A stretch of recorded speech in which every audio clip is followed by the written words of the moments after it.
I deem him one of the greatest beings alive in our time. We shall never see his like again. His name will live in history. It will live in the annals of war. It will live in the legends of Arabia. Who is he?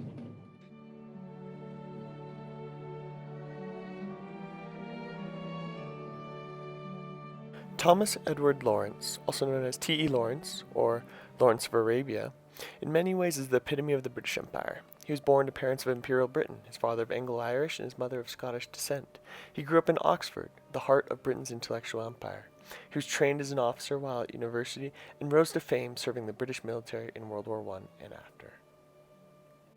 Despite Lawrence's long military career, in many ways, Lawrence demonstrates a unique connection to the people of the Arab world that goes beyond the stereotypical imperialist.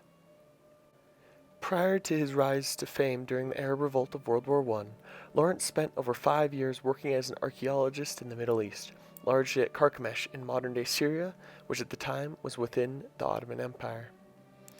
Studying Lawrence's archaeology and the letters of the time help one to better understand the role archaeology played in the British Empire of the Middle East in the years prior to World War I.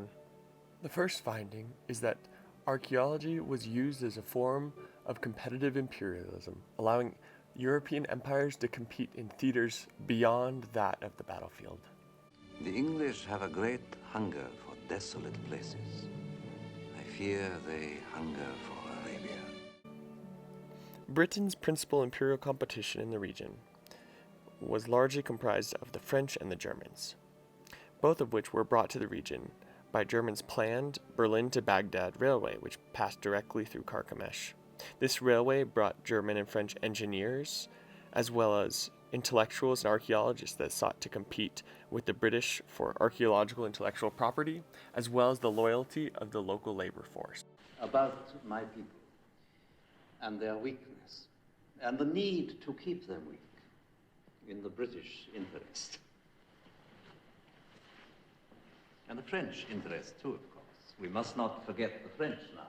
Lawrence's role as an archaeologist went beyond that of simple competitive imperialism and branched out to the field of military intelligence. Lawrence's expertise in Crusader castles led to direct military advice on how to use raiding parties to attack fortified Ottoman positions. As part of Lawrence's anthropological notes, Lawrence frequently wrote about how heavily armed and culturally ready for battle the Arab people were.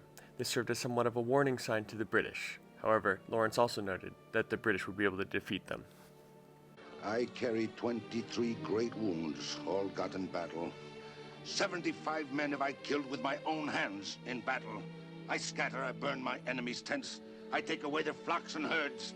The Turks pay me a golden treasure, yet I am poor. Lawrence's most direct involvement in military intelligence came when he was asked by Colonel Newcomb to serve as the archaeological cover-up for a military surveillance operation in southern Palestine in preparation for World War I. Lawrence's notes on local geography and archaeology contributed directly to the British military war effort. In conclusion, Lawrence as an archaeologist demonstrates how archaeology was used as a tool for competitive imperialism and for military intelligence in the Middle East. Despite Lawrence's best wishes for the people of the Arab world, he too contributed to this imperial project, not as an objective observer, but as an active imperial participant.